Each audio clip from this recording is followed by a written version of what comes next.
सांसद जी नहीं पहुंच पाए, उनकी निधि तो गरीबों तक पहुंचनी चाहिए। उन्होंने इस पिथौरागढ़ का एक गांव गोद लिया, क्या उस गांव के हाल हैं? क्या उस गांव में वो एक बार गए? आप RTI लगाइए, आपके पास दुरुस्त आंकड़ा आ जाएगा कि अजय टमटा जी को कितनी सांसद निधि मिली थी और कितनी उनने जनता के हित में खर्चे कर रखे। नमस्कार, मैं हूं प्रदीप सेक्रियाल और आप देख रहे हैं न्यूज PTS TV। इस वक्त हमारे साथ दो बेहद खास मेहमान हैं। एक तरफ कांग्रेस से हैं तो दूसरी तरफ भारतीय जनता पार्टी की तरफ से हैं। इंट्रोडक्शन इन्हीं से जान लेते हैं। मेरा नाम कोमल मेहता है। मैं वर्तमान में चुनाव के नज़रिए से लोकसभा अल्मोड़ा में मीडिया का काम देख रहा हूँ। मेरा नाम ऋषेन सिंह महर है।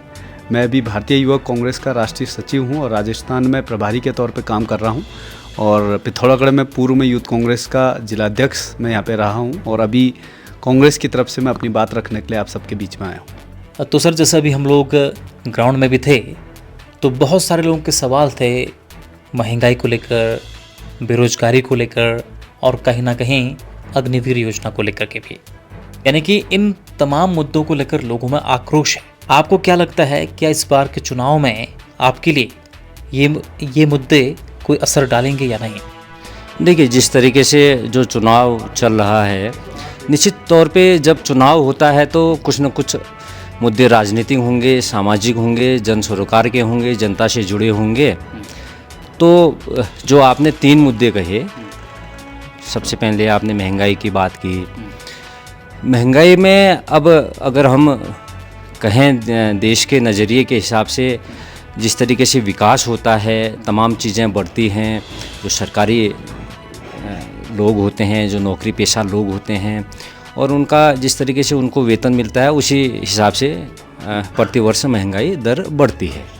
तो जाहिर तौर पे हर व्यक्ति इस देश में रहने वाला और अर्थशास्त्र को समझने वाला उस बात को जानते हैं कि महंगाई का दर किस तरीके से बढ़ती है। और वहीं बेरोजगारी की बात है तो बेरोजगारी का जो सवाल है, जब हम चुनाव में जाएंगे तो जाहिर तौर पे जो सत्ताधारी पार्टियां होती हैं उनसे सवाल पूछे जाते हैं। तो बेरोजगारी के लिए भी हमारी केंद्र सरकार हो चाहे राज्य सरकार हो, दोनों सरकारों ने मिलकर काम किया है। और राज्य में अगर हम बात करें तो पिछले 2.5 साल में ही अगर पुष्कर सिंह धामी जी का टेन्योर हम देखें, जो उनके कार्यकाल में लगभग 8,000 सरकारी नियुक्तियाँ, सरकारी सेवाएं उत्तराखंड प्रदेश को मिली हुई है। और इसके साथ ही सरकारी सेवा में जाना ही एक तरीके से रोज़गार नहीं होता है, सवाल स्वरोजगार का भी होता है। लोग आत्मनिर्भर बन रहे हैं। सरकार की जो योजनाएं हैं, केंद्र सरकार की, राज्य सरकार की, उनका फ़ायदा उठा के किस तरीके से धरातल में उनको इम्प्लीमेंट किया जाए। विभिन्न सेक्टर हैं, वैसे भी उत्तराखंड में बहुत सारी संभावनाएं हैं। हम अपने प्रकृति के साथ, अपने जो हमारी ज्योग्राफी है उसके साथ हम चीज़ों को जोड़ के लोगों को उनके साथ जोड़ के उनके आजीविका को और बेहतर कैसे कर सकते हैं, स्वरोजगार के लिए उनको कैसे जोड़ सकते हैं। सरकार की बहुत ज़्यादा योजनाएं इसमें चल रही हैं। अब किस तरीके से लोगों को मोटिवेट किया जाता है, कैसे लोग उससे उनके साथ जुड़ते हैं, ये लोगों का सवाल है। तीसरा प्रश्न आपने कहा अग्निवीर को लेकर।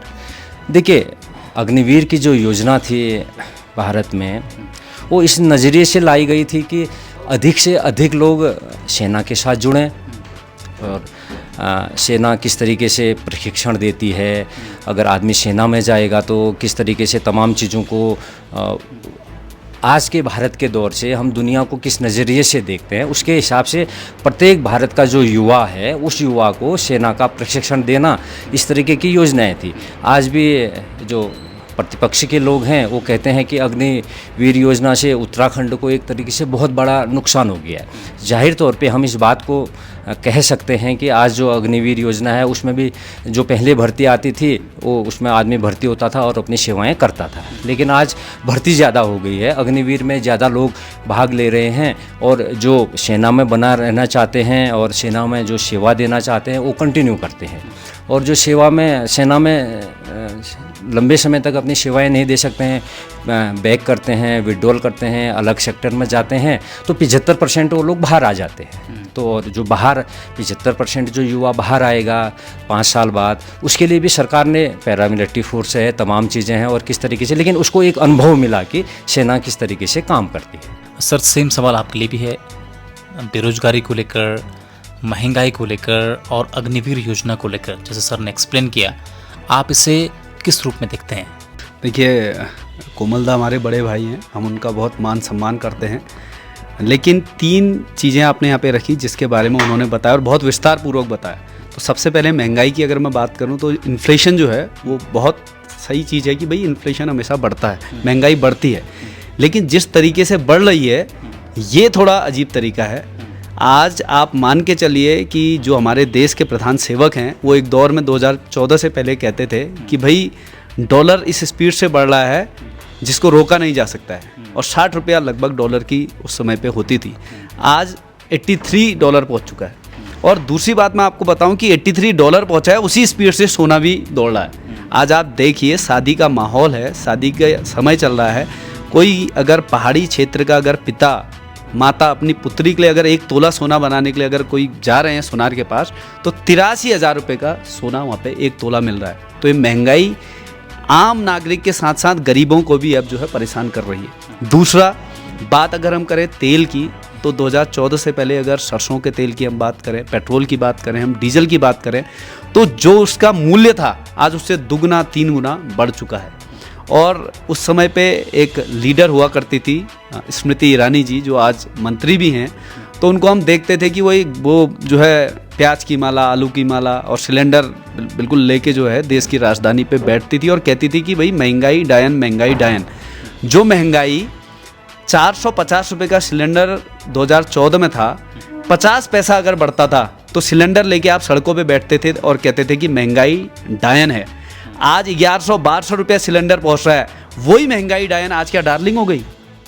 ये समझने वाली चीज़ है।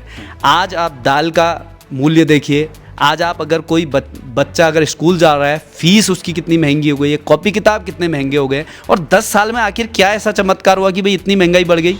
और कोमलदा ने एक बात और कही कि जो नौकरी में लोग होते हैं उनका वेतन बढ़ता है। नौकरी के लोगों, काम करने वाले लोगों का अगर वेतन बढ़ा तो 2006 के बाद बढ़ा। 2006 में यूपीए की सरकार थी, मनमोहन सिंह जी की सरकार थी। उस समय एकदम से जो ड्रास्टिक चेंजेस आए, जो उनके हाथ में मनी आया, परचेजिंग पावर बढ़ी, तो तब से हमने चीज़ों को देखा। और ये कहीं छुपा नहीं है, हर किसी को पता है क्या कैसे हुआ। पर नौकरी के साथ साथ बहुत से बेरोजगार लोग भी हैं। हम क्योंकि पर्वतीय प्रदेश में रहते हैं, पर्वतीय ज़िले में रहते हैं, तो यहाँ पे भौगोलिक परिस्थिति भी विषम है, कई चीज़ें नहीं हो पाती, तो महंगाई हर किसी को परेशान करती है। दूसरा मुद्दा अगर बेरोजगारी का मैं कहूँ, तो बेरोजगारी आज एक दंश बन गया है पहाड़ के लोगों के लिए। पहाड़ की जवानी और पहाड़ के पानी को बचाने के लिए बड़े बड़े नारे दिए गए कि भाई हम पहाड़ के लोगों को उनकी जवानी भी बचाएंगे। और आज आप बताइए कि आज भी हमारा बच्चा दिल्ली बम्बई के होटलों में काम करने के लिए विवश है। और जब रिसेशन हुआ तो उस दौरान हमारे कितने ज़्यादा संख्या में बच्चे वापस आए, और आज उनके लिए जो है 2 वक्त की रोटी के लिए वो परेशान हो रहे हैं। कोविड का दौर कोई नहीं भूला। कोरोना के दौर पे सरकार ने कहा कि भाई आप स्वरोजगार करो, और मैं तो कहना चाहूँगा, जब दादा ने कहा कि हमारे देश के प्रधानमंत्री ने कहा कि आप पकौड़े बेचो। भाई पकौड़े भी अगर आप बेचोगे तो 1200 रुपये का आप सिलेंडर बच्चे को दोगे, सरसों का तेल आप 200 रुपये का दोगे, आपका मैदा, प्याज, आलू जिससे आप बनाओगे वो महंगा कर दोगे, तो पकौड़ी आदमी 10 रुपये की, 15 रुपये की, क्या 100 रुपये में बेचेगा? ये समझने वाली चीज़ है कि भाई बेरोजगारी आज हर किसी को परेशान कर रही है। और बेरोजगारी का दूसरा एक आलम उत्तराखंड में क्या रहा, क्योंकि उत्तराखंड का इन्होंने आदरणीय मुख्यमंत्री जी का नाम यहाँ पे जिक्र लिया, तो मैं ज़रूर कहना चाहूँगा कि इस प्रदेश में आप पूरे देश में घूमोगे तो हमारा प्रदेश जो है कलंकित हो चुका है। यहाँ पेपर होता है, शाम को बच्चा कमरे से बाहर पेपर दे के आता है और खबर आती है कि पेपर लीक हो गया। हाकम सिंह जैसे लोगों ने कितने बच्चों के भविष्य के साथ खिलवाड़ किया। कौन है हाकम सिंह? भाजपा का नेता है। कहाँ है हाकम सिंह? क्या उसके साथ हुआ? ये चीज़ हमने समझना पड़ेगा। फॉर्म भरवाए जाते हैं, फॉर्म भरने के बाद पेपर लीक होता है, बच्चा 500-600 रुपया अपने माँ बाप से फॉर्म भरने के लिए लेता है और पेपर देने जाता है तो पेपर लीक हो जाता है। तो ये क्या है भाई? आप युवाओं के साथ मजाक कर रहे हैं, उनके साथ खिलवाड़ कर रहे हैं, जिसका जीता जागता उदाहरण इस प्रदेश के हर एक युवा ने देखा है। आज युवा हर जगह आप जहाँ पे जाओ धरने पे है, अपनी मांग के लिए लड़ रहा है। आप सरकारी नौकरी नहीं दे पा रहे, आप ठेकेदारी में भी लगा रहे हैं तो उसका भी पैसा खा दे रहे हैं कि 10,000 बच्चे को देना है तो 6,000 उसके हाथ पे आ रहे हैं। अब बात तीसरी अगर मैं करूं अग्निपथ की, तो अग्निपथ तो सीधे ही तौर पे है कि भैया आपने हमारे बच्चों को अग्नि में डाल दिया, उसके भविष्य को। मैं एक सैन्य परिवार का बेटा हूँ और कोमलदा जिस जगह पे रहते हैं, मेरी खुद रिश्तेदारी है, तो वो जगह में भी बहुत सैन्य पृष्ठभूमि के लोग हैं। और हमारी एक पोस्टल इकोनॉमी होती थी कि हमारे अगर जब उनकी तनख्वाह या उनको पेंशन मिलती थी तब हमारे घर पे जो है खर्चा चलता था, बच्चों की फीस जाती थी, हमारे अन्य तमाम लत्ता कपड़ा जो चीज़ें होती थी उसको हम लेते थे, हम रिश्तेदारी नातेदारी में जाते थे। अग्निपथ का मैं अगर आपको बहुत सरल शब्दों में बताऊं तो अग्निपथ योजना लाकर हमने जो हमारे युवा जो सुबह शाम हम कभी सड़कों पे जाते हैं, चंडा की रोड पे अगर हम जाते थे, फील्ड पे जाते थे, तो बच्चे वर्जिश करते थे। और हमारे पिथौरागढ़ का एक गौरवशाली इतिहास रहा है कि हमारे न जाने कितने युवाओं ने शहादत दी है। आप कोई भी चौराहा जाइए, सही चौराहा कहलाता है, आप किसी भी जगह पे जाइए तो हमारे युवाओं ने देश की सेवा के लिए अपना खून पसीना और आंसू भी बहाए हैं। पर अग्निपथ ने क्या कर दिया कि आपको 4 साल के लिए ठेकेदारी प्रथा पे रख दिया। दादा ने एक बात की कि भाई संख्या उसमें ज़्यादा है, तो मैं थोड़ा फैक्ट और फिगर्स की भी बात करूंगा कि उसमें संख्या कम हो गई है। पहले 50 से 60 हज़ार प्रति वर्ष जो है आर्मी में भर्ती आती थी, अब उसको 30 से 40 हज़ार कर दिया। ये दादा मैं आपको थोड़ा आपके उसमें नॉलेज में डालना चाहूँगा। और इसमें अग्निपथ के साथ साथ दूसरी चीज़ क्या हुई मैं आपको बताऊँ कि 1.5 लाख जिन बच्चों ने 2020 के दौरान जो है भर्ती प्रक्रिया पूरी की थी, फिजिकल एलिजिबल वो थे, सब चीज़ों को उनने पास किया था, उनको एक दम से उनसे कह दिया कि भाई आप अब भर्ती नहीं होंगे, उनको कॉल लेटर नहीं भेजा गया। कितने लोगों ने सुसाइड कर दिया। आप दिल्ली जाइए ना, लोग धरने पे युवा बैठे हैं, मीडिया नहीं दिखा रहा है। मैं आपसे भी कहना चाहूँगा कि मीडिया उस चीज़ को नहीं दिखा रहा है, पर लड़के युवा आज भी धरने पर बैठे हैं। वो एक मांग है उनकी कि हमने भर्ती प्रक्रिया पूरी की है तो हमको ज्वाइनिंग दो। और 3 साल 4 साल हो गए हैं, अब वो बेचारे ना अग्निवीर बनने के लायक रहे क्योंकि उनकी एज क्रॉस हो गई है। तो ये भाई क्या किस तरीके की चीज़ें हुई हैं।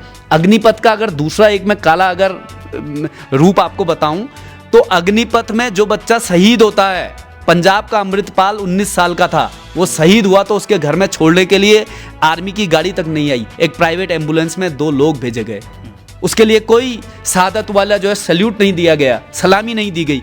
तो भाई एक बच्चा मर रहा है देश की सेवा के लिए, क्या उसका इतना भी सम्मान नहीं है? उसके माँ बाप के लिए इतना भी सम्मान नहीं है?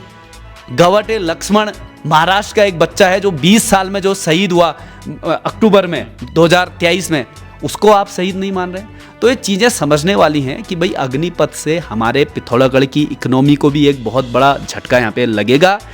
हमारे लोगों का सपना होता था कि हम सेना में भर्ती हों, और 4 साल का जो आपने यहाँ पे काम दे दिया है, मैं पूछना चाहता हूँ कि 75 साल में हमारे प्रधान सेवक मोदी जी सपना देख रहे हैं और कह रहे हैं कि मैं इस देश का पहला व्यक्ति बनूंगा, मैं देश चला सकता हूं, और 22 साल के बच्चे को आप घर भेज दे रहे हैं। आप कह रहे हैं कि भाई अब आपकी सेवा खत्म। अग्निवीर 18 साल में भर्ती होता है, 4 साल बाद आप 22 साल में एक हष्ट पुष्ट और जवान लड़के को जो मेहनत कर सकता है उसको आप घर बैठा दे रहे हैं, और 75 साल में आप कह रहे हैं कि मैं इस देश में राज कर सकता हूं। तो ये प्रश्न है कि भाई इन चीज़ों पर हमने एक फैक्ट और फिगर्स और तार्किक चीज़ों को लेके बात करनी चाहिए। ठीक है सर, ठीक है।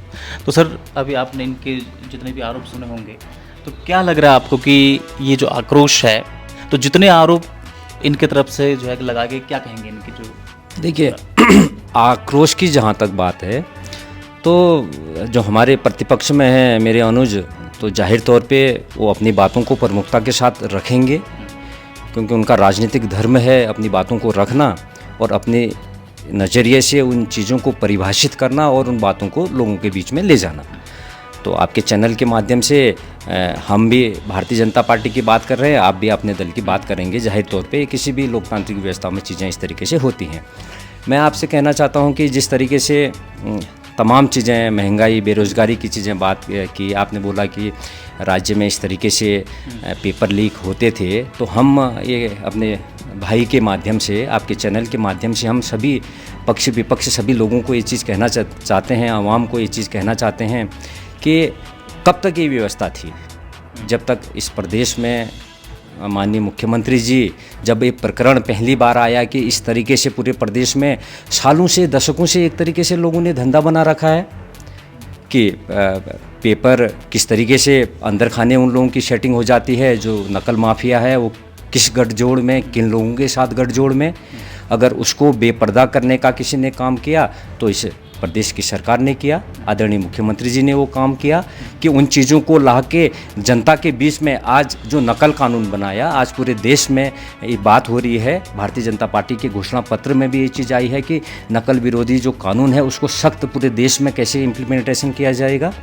और जहाँ तक राज्य की बात है, राज्य में पुष्कर सिंह धामी की सरकार ने नकल विरोधी इतना सख्त कानून बनाया है और जब से कानून बना है और जब से धामी जी ने सरकार संभाली है तो आप देख रहे होंगे जो बच्चे लाइनों में लगे रहते थे, जो बच्चे पेपर को देने के लिए पेपर के कक्ष में जाते थे, बाहर आके पता चलता था कि मेरे भाई स्वयं इस बात को कह रहे हैं कि इस तरीके की व्यवस्था हो जा रही थी, तो उसको स्ट्रिक्टली उसको सख्ती के साथ उस कानून को लाने का काम किसी ने किया कि भारतीय जनता पार्टी की सरकार ने किया है। और आज वही युवा जो लाइनों में खड़ा था, जिसका नंबर नहीं आ रहा था, जो इतनी मेहनत करने के बावजूद भी नकल माफिया की साठगांठ से उस बेचारे को अंतिम पंक्ति पे वो व्यक्ति अपने आप को खड़ा पा रहा था, मेरी बहन हो, मेरे भाई हो, तो आज वो 3-3 परीक्षाएं पास कर रहा है। जो भी आज उत्तराखंड में जो परीक्षा के लिए जो चीज़ें आ रही है, परीक्षा का जो कैलेंडर जारी कर रखा है, वो जिस परीक्षा में जो पढ़ने लिखने वाला बच्चा है, एक बच्चा 4-4 परीक्षाओं को आज पास कर रहा है, तो इस सरकार की जो स्पष्ट नीतियां हैं, सख्त नकल विरोधी जो कानून है, उसको इम्प्लीमेंटेशन कैसे हो रहा है, कैसे लोगों के बीच में वो चीज़ें आ रही हैं, इसको पूरे प्रदेश की जनता देख रही है। अग्निवीर की बात अगर हम चर्चा में रखेंगे तो मैं भी जाहिर तौर पे बहुत तथ्य वाली बात करूंगा, बातचीत करूंगा, बहुत लंबा स्पेस, आपके पास समय भी उसमें कम होगी, तो निश्चित तौर पे आपका धर्म है, आप उस बात को कहेंगे कि कांग्रेस की सरकारों में क्या हुआ था। हम ये कहना चाहते थे कि कांग्रेस की सरकारों में ये हुआ था जब हमारा बच्चा, हमारे घर के लोग सेना में अपनी शहादत उनको जाती थी तो घर वालों को पता ही नहीं चलता था कि किस बॉर्डर पे वो शहीद हो गया है, और उसके साथ जो उनका जो बॉक्स होता था वो बॉक्स घर आता था। अटल जी की सरकार ने उस व्यवस्था को बदला। अटल जी ने बोला कि शहीद इस देश की सेवा में अगर शहादत प्राप्त करता है तो घर वालों को और उसके क्षेत्र वालों को, उसके ज़िले वालों को, इस देश के शहीदों को ये हक है कि उसका बेटा किन परिस्थितियों में वहाँ पर शहीद हुआ है। उस शहीद के पार्थिव शरीर को घर लाने की व्यवस्था किसने की? जाहिर तौर पे भारतीय जनता पार्टी ने की। और 1 रैंक 1 पेंशन की बात किसने की? सम सैन्य के नज़रिए से निश्चित तौर पे पहाड़ की जो इकोनॉमी है वो पोस्टल इकोनॉमी है, वो सेना की इकोनॉमी है। इस बात को कोई नहीं काट सकता है। जो तथ्य होते हैं इन तथ्यों को कोई नहीं झुटला सकता है। लेकिन इसमें सुधार कैसे हो, कैसे चीज़ों को बेहतर किया जाए और कैसे चीज़ों को हर वर्ग के लोगों को कैसे मौका दिया जाए, इसी मौके का परिणाम है कि किस तरीके से अनेक सेक्टरों में चीज़ें हैं। अग्निवीर जो सेक्टर है, हो सकता है कि उसमें कुछ खामियां होंगी, उन खामियों को दुरुस्त करने के लिए सरकार उसमें काम करेगी। सरकार का काम लोगों के जनहित के कामों को करने का होता है।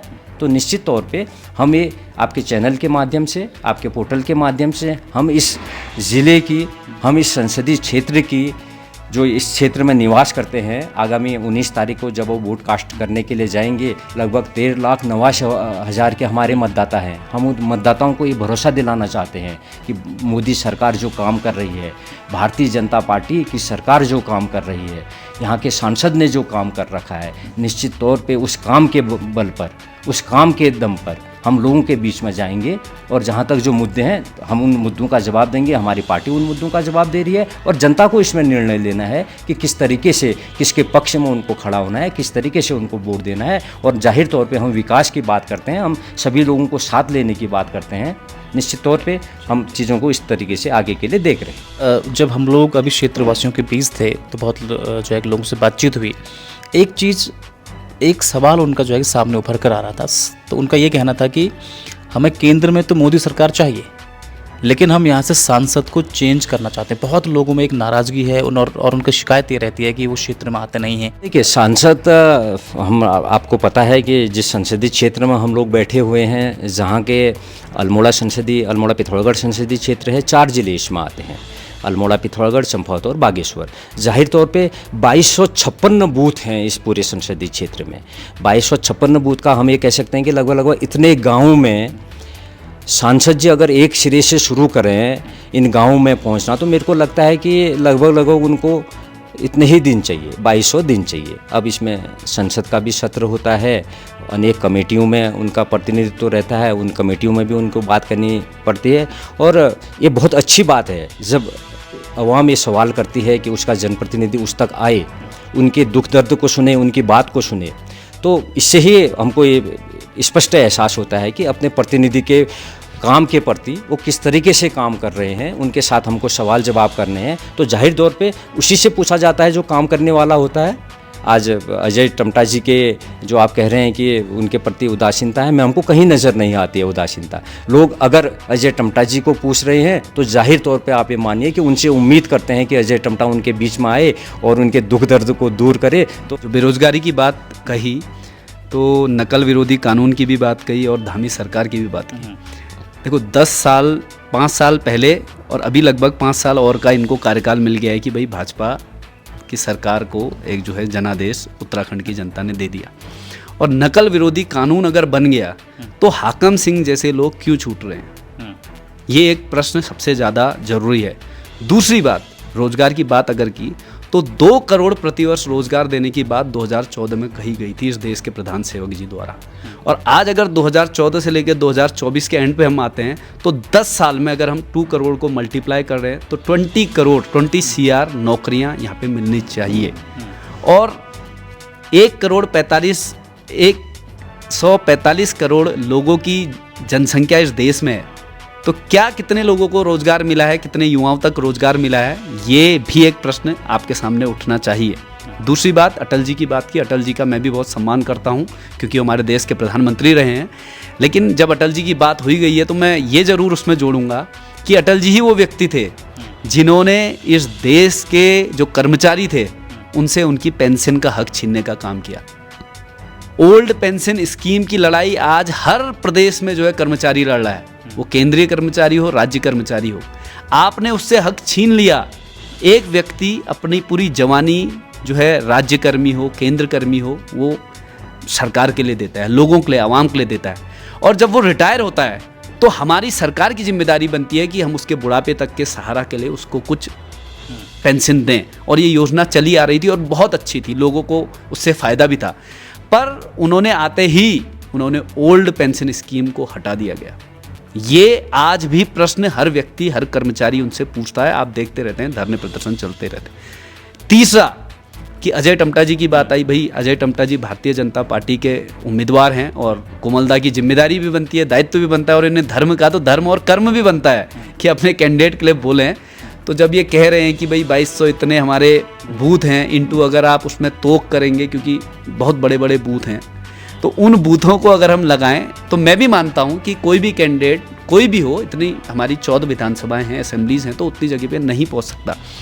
ठीक है, सांसद जी नहीं पहुंचे, लेकिन आपको मैं बताऊं कि 17 करोड़ सांसद निधि आदरणीय अजय टम्टा जी को मिली, और मात्र 8.52 CR 8 करोड़ 52 लाख रुपए उन्होंने खर्च किया। 8 करोड़ 48 लाख रुपया वो खर्च नहीं कर पाए। अरे भैया, सांसद जी नहीं पहुंच पाए, उनकी निधि तो गरीबों तक पहुंचनी चाहिए। उन्होंने इस पिथौरागढ़ का एक गांव गोद लिया, क्या उस गांव के हाल हैं? क्या उस गांव में वो एक बार गए? अगर हम किसी को गोद लेते हैं तो भाई हमारा दायित्व बनता है उसका नामकरण भी करें, उसका शिशु अवस्था, बाल्यावस्था, युवावस्था तक हम उसका ध्यान रखें। आज वो गांव का क्या हाल है? आप अपनी निधि खर्च नहीं कर पा रहे, आप लोगों को सुविधाएं नहीं दे पा रहे, तो भाई प्रश्न तो आपसे पूछेंगे और आपका दायित्व बनता है। अगर पिथौरागढ़ अल्मोड़ा की जनता अगर आपको सांसद बनाती है, कोई भी, मैं अगर कांग्रेस का प्रतिनिधि, तो मैं ये भी खुल के कहना चाहूँगा कि किसी भी नेता को अगर हम जिम्मेदारी देते हैं, अपना वोट की चोट से अगर उसे बनाते हैं, तो हमारा हक है कि हम उससे प्रश्न करें, और नेता की जिम्मेदारी बनती है कि आप उस प्रश्न का जवाब देंगे। हाँ, ये बात और है कि भाजपा के लोग प्रश्न का जवाब नहीं देते हैं, उसको फिर दूसरी ओर घुमा देते हैं, क्योंकि ये तो यू टर्न है। किसान के 3 बिल ये लाए, किसानों ने प्रदर्शन किया, लड़ाई लड़ी, 700 किसानों ने शहादत दी, तो यू टर्न लिया। GST में इन्होंने यू टर्न लिया। ऐसे तमाम चीज़ें हैं जिन चीज़ों को हम देख रहे हैं, तो ये चीज़ें समझने वाली हैं। अजय टम्टा जी एक प्रत्याशी हैं, उम्मीदवार हैं, उनका भी लंबा संघर्ष है। ऐसे ही हमारे प्रत्याशी आदरणीय प्रदीप टम्टा जी, जो बुद्धिमान व्यक्ति हैं, बौद्धिक स्तर जिनका है, जो 5 साल यहाँ पे लोकसभा के MP के तौर पे जिन्होंने यहाँ पे काम किया, और उनके काम को भी हमने देखा, और यहाँ पे अजय टम्टा जी के काम को भी हम देख रहे हैं। तो भाई आप केवल मोदी के नाम पे या भाजपा के नाम पे लोगों से कहोगे कि वोट दे दो, वोट दे दो, बच्चा है नकारा, और आप कह रहे हो कि नहीं नहीं भैया इसके माँ बाप ने बहुत काम किया है। माँ बाप के नाम पे अगर आप अपने आप को चलाना चाहोगे दुकान, तो वो नहीं चलने वाली भाई, काम आपने करना पड़ेगा। आज काम के नाम पे केवल इन्होंने लोगों को ठगा है, जो दिख रहा है। बेरोजगारी का आलम बहुत बढ़ चुका है। और अजय टिमटा जी की एक खासियत मुझे नहीं पता, लेकिन मैं कोमलदा से पूछना चाहूँगा कि जब भी हमारे पिथौरागढ़ में अगर कोई जन आंदोलन हुआ हो, किसी चीज़ को लेके हमने मांग की हो, कभी लोगों पे परेशानी आई हो, तो हमारे सांसद यहाँ से नकारा रहे। ठीक है, आपका समय दिल्ली में भी रहा, आपका समय बाहर योजनाओं में भी रहा, आप कमेटीज़ में भी थे, जैसे आपने बताया वहाँ भी थे, लेकिन इतना तो आपका दायित्व बनता है कि आप अगर फिजिकली भी वहाँ पे प्रेजेंट नहीं हो पाते तो आप सोशल मीडिया के माध्यम से आते, सोशल मीडिया में आप अपने लोगों की बात रखते। क्या अग्निवीर या अग्निपथ के दौरान आपने कोई बात रखी? जब युवा सड़कों पे थे, क्या आपने उस समय पे कुछ बात कही? तो ये चीज़ें हैं जिनको हमने समझना पड़ेगा। प्रदेश में अंकिता भंडारी कांड हुआ जो कोई नहीं भूल सकता है, पूरे देश में हमको शर्मसार होना पड़ा।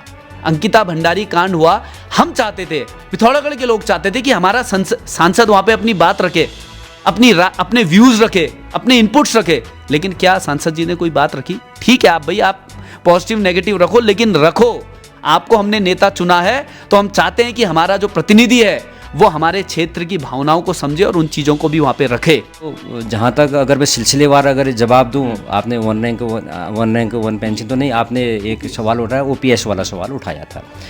तो जिस तरीके से देश बढ़ता है और जिस तरीके से योजनाएं बनती हैं, जब केंद्र में नीति आयोग हमारा और वित्त आयोग तमाम तरीके से विश्लेषण करता है और लोगों की बेहतरी के लिए जो नीतियां बनती हैं, तो उसी नीति का परिणाम था कि किस तरीके से जो सरकारी सेवा वाले लोग हैं उनको और हम बेहतर सुविधाएं किस तरीके से दे सकें, बेहतर काम भी उनसे लिया जा सके और बेहतर उनको वेतन भी दिया जा सके। उसी का परिणाम था 2003 के पास जो चीज़ें इस तरीके से आती हैं। और उसके साथ साथ जो आपने अजय टमटा जी की सांसद निधि को लेके जो सवाल उठाए, मैं आपके माध्यम से अपने छोटे भाई को भी ये बताना चाहता हूँ और आप लोगों के माध्यम से सभी को ये बताना चाहता हूँ कि लंबे समय से ये वाली बातें आई हैं कि अल्मोड़ा पिथौरागढ़ के जो सांसद हैं अजय टमटा, वो अपनी निधि को खर्च करने में बहुत पीछे हैं। लेकिन थोड़ा आपको चीज़ें दुरुस्त करनी चाहिए। RTI का ज़माना है और प्रत्येक ज़िले के विकास भवन में पूरा MP लेट का पूरा डाटा रहता है। जो डाटा आप बता रहे हैं, मेरे को लगता है कि उसमें कुछ खामियां हैं। वो डाटा हो सकता है कि आपका 6 महीने पुराना हो, 7 महीने पुराना हो। और मैं चैलेंज के साथ इस बात को कह सकता हूं कि आज आप जाइए, आप हमारे चारों ज़िलों के विकास भवन में जाइए, जो सांसद निधि का काम देखते हैं उस सेक्शन में आप जाइए, और वहाँ आप नहीं जा सकते हैं तो आप RTI लगाइए। आज जितनी तारीख को हम ये बात कर रहे हैं, मैं इसी दिन को भी चैलेंज के रूप में आपसे कहता हूं कि आप RTI लगाइए, आपके पास दुरुस्त आंकड़ा आ जाएगा कि अजय टमटा जी को कितनी सांसद निधि मिली थी और कितनी उनने जनता के हित में खर्च कर रखी है। ज़रूर उसमें 1 करोड़ 20 लाख के आसपास का कोई इश्यू होगा कि इतना खर्च नहीं हुआ होगा, लेकिन हम दावे से इस बात को कहते हैं जितनी सांसद निधि उनको अलॉट हुई थी, उनने अपने चारों जनपदों के प्रत्येक क्षेत्र में, प्रत्येक गांव में, प्रत्येक कस्बे में जो विकास सांसद निधि के अंतर्गत हो सकते थे उस विकास को करने का काम किया। दूसरी बात रही हमारी बिटिया अंकिता भंडारी वाला जो प्रकरण रहा है, प्रकरण अभी न्यायपालिका के अधीन है और जिन लोगों ने कृत्य किया होगा, जो उसके प्रति जिम्मेदार होंगे, निश्चित तौर पे कानून को मानने वाले आप भी हैं, कानून को मानने वाले हम भी हैं। जो न्याय व्यवस्था है उसको हर व्यक्ति को पालन करना पड़ता है, कानून उसमें न्याय करेगा और जो भी उसमें दोषी होगा, जिसका भी उसमें नाम होगा, उसको कोर्ट सजा देगी। तो हम ये बात जनता के बीच में हम इस बात को कहना चाहते हैं। अब राजनीतिक रूप से आप उसको इश्यू बनाएंगे, अब तमाम चीज़ों को मोड़ेंगे और जनता को बरगलाने का काम करेंगे, तो जनता इस बात को भली भांति जानती है कि किस तरीके से चीज़ों को की जाता है, किस तरीके से चीज़ों को होता है, विकास किस तरीके से होता है। आज आप कहते हैं कि अजय टमटा जी ने कुछ नहीं किया, हम आपसे ये कहना चाहते हैं कि ऑल वेदर सड़क का काम किसने किया।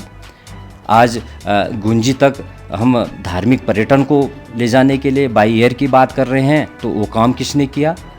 तो तमाम इस तरीके की बातें अगर हम पॉइंट टू पॉइंट बात करेंगे तो मेरा भाई जो है, मैं उनकी क्षमता भी जानता हूं कि हम 8 घंटे एक एक बिंदु पे तमाम चीज़ों को विस्तार के साथ आप भी रख सकते हैं और अपने पक्ष में हम भी रख सकते हैं। हमारा सवाल ये है कि हम तार्किक रूप से गुमराह नहीं करें और जो फैक्ट वाली बात है उस बात को हमको स्वीकार करना चाहिए कि काम पिछले 10 सालों में क्या हुआ है, किस तरीके से हुआ है और हमारी भविष्य की योजनाएं क्या हैं। ऑल वेदर रोड एक बहुत अच्छी स्कीम है जिसका मैं स्वागत करता हूं, पर थोड़ा इस पे हमने ये समझना चाहिए कि ऑल वेदर में जितना योगदान अगर नितिन गडकरी जी का है तो उतना ही योगदान हमारे उस समय के तत्कालीन मुख्यमंत्री हरीश रावत जी का भी।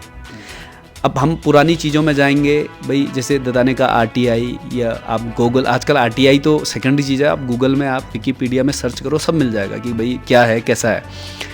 तो उस समय पे जो तत्कालीन मुख्यमंत्री थे हरीश रावत जी ने इस पे जो पहल की थी और नितिन गडकरी जी ने भी, मैं इस पे बिल्कुल वो नहीं, तो उस समय पे कांग्रेस की गवर्नमेंट ने इसकी शुरुआत की थी। हाँ, सरकार भाई बदली, काम हुआ, पर एक प्रश्न बहुत जरूरी है जो पिथौरागढ़ के लोगों के लिए है कि ऑल वेदर रोड का जो नाम है उसका अर्थ ही क्या है, सारे वेदर सारे मौसमों में चले।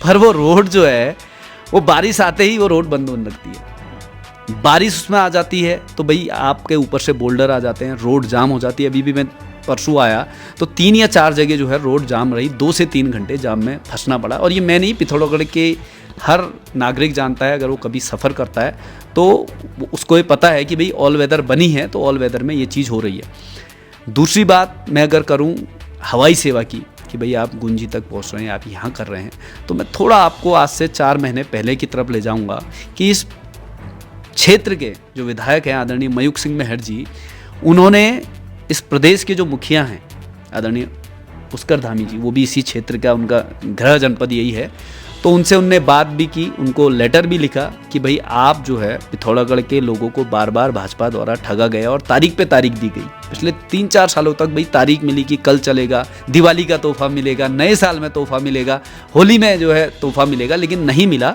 तो उन्होंने मुख्यमंत्री से वार्ता की और वो वार्ता मीडिया में भी आई कि भाई आप इस चीज़ को करिए और एक तिथि घोषित करिए। लेकिन क्या कारण थे मुझे नहीं पता, लेकिन वो नहीं हो पाया।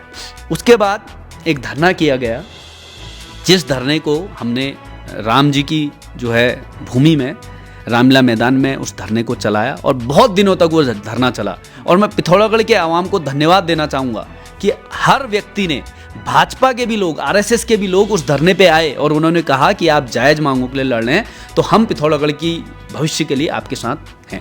कर्मचारी लोग आए, वरिष्ठ जन आए, बौद्धिक जिनका स्तर हाई लेवल की वो है, वो तक वहाँ पे पहुँचे और उन्होंने सबने समर्थन दिया। और उस आंदोलन को देख के, या मैं कहूँ कि पुष्कर सिंह धामी जी का अपने क्षेत्र के लिए को प्रेम को देख के, उन्होंने कहा कि 26 जनवरी से मैं इस हवाई सेवा को शुरू करूंगा। 26 नहीं हो पाया, लेकिन कुछ दिन बाद ही सही हवाई जहाज उड़ा, हवाई सेवा हेली उड़ रही है, हम इसका भी स्वागत करते हैं। लेकिन इसमें मैं यही कहना चाहूँगा कि भाई आप अगर सत्ता में हैं, आपको अगर लोगों ने इतना अच्छा मैंडेट दे रखा है, आपको फुल मेजॉरिटी दे रखी है, तो भाई आप काम खुद करिए ना। एक विपक्ष के विधायक को कहना पड़ेगा, धरना देना पड़ेगा, आंदोलन करना पड़ेगा, अनशन पे बैठना पड़ेगा, फिर आप करेंगे तो क्या फ़ायदा। तो ये जितना भाजपा इसको सोच रही है कि भाई हमने ये कर दिया, हमने ये कर दिया, ऐसा नहीं है। हम सीधे तौर पे कहेंगे कि भाई हमारी लड़ाई थी, हमने प्रेशर बनाया और उस प्रेशर को रिलीज करने का काम मुख्यमंत्री ने किया। खबरों में बने रहने के लिए न्यूज़ PTS TV को सब्सक्राइब करें और बेल आइकन दबाएं और साथ ही फेसबुक पर न्यूज़ PTS TV पेज को लाइक या फॉलो करें।